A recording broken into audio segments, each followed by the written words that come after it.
Salut à tous. Aujourd'hui, je vais faire une petite soupe très rafraîchissante à base de petits pois frais, 500 g de petits pois frais, voilà, une fois écossais, de l'huile d'olive, du sel, du poivre, une pomme de terre que j'ai déjà coupée en petits dés, quelques feuilles de menthe, et puis 500 g de tomates environ, quelques spaghettis ou des pâtes courtes. Puis j'aurai besoin pour saupoudrer ma soupe de graines de lin, graines de sésame et de chapelure. Et un oignon. Pour ma recette, j'ai utilisé des petits pois frais sauvages. Et à chaque fois que j'ai ouvert un petit pois, j'ai trouvé ceci. Et je dois dire qu'à aucun moment, je n'ai trouvé de vert. La nature fait bien les choses.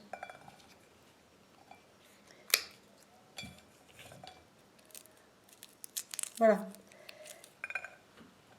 Maintenant, pour la suite de ma recette, j'ai taillé mon petit oignon frais.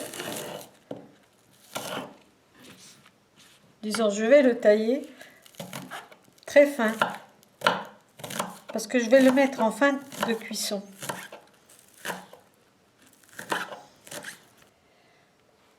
À la place du fromage, j'utilise un mélange de chapelure, grains de sésame et graines de lin. Les grains de sésame et la chapelure, je les fais griller légèrement. Puis je moule tout. Je mets un peu de sel et j'ai ce résultat. Il ne faut pas faire de très grandes quantités parce que les grains de lin sont très fragiles. Ils se détériorent très vite. Puis, comme pâte, j'utilise simplement des spaghettis brisés.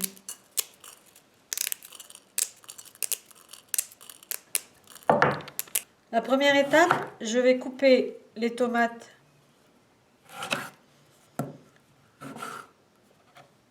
que je vais mettre dans mon mixeur.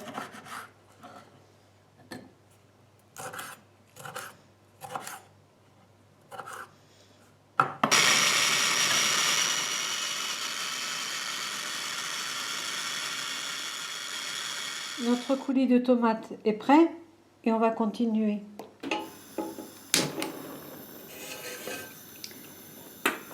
Alors la seconde étape, je vais simplement mettre les pommes de terre,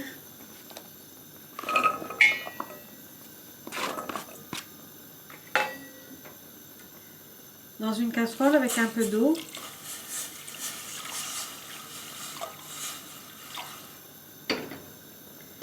Et le coulis de tomate.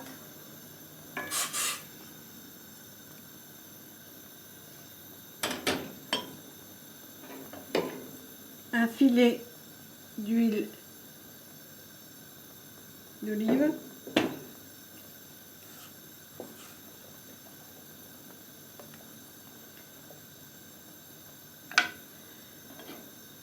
Et enfin les petits pois. Je vais laisser cuire le tout jusqu'à ce que les pommes de terre soient cuites. Les pommes de terre sont presque cuites. À ce moment-là, je vais rajouter les pâtes. Pour ce qui est de l'eau, j'ai mis à peu près 1 litre d'eau. Mais c'est selon votre goût, si vous voulez la soupe plus ou moins dense. On va encore laisser cuire jusqu'à ce que les pâtes soient cuites.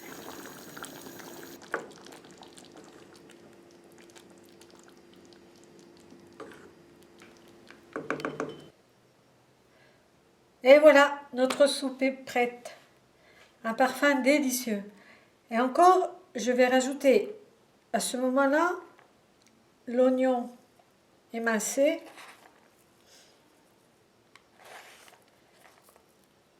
et la menthe. Moi, j'ai des toutes petites feuilles et c'est formidable.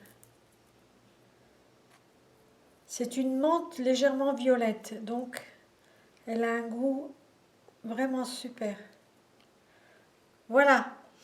À ce moment-là, une fois que j'aurai mélangé les ingrédients, je vais saupoudrer avec mon fromage secret.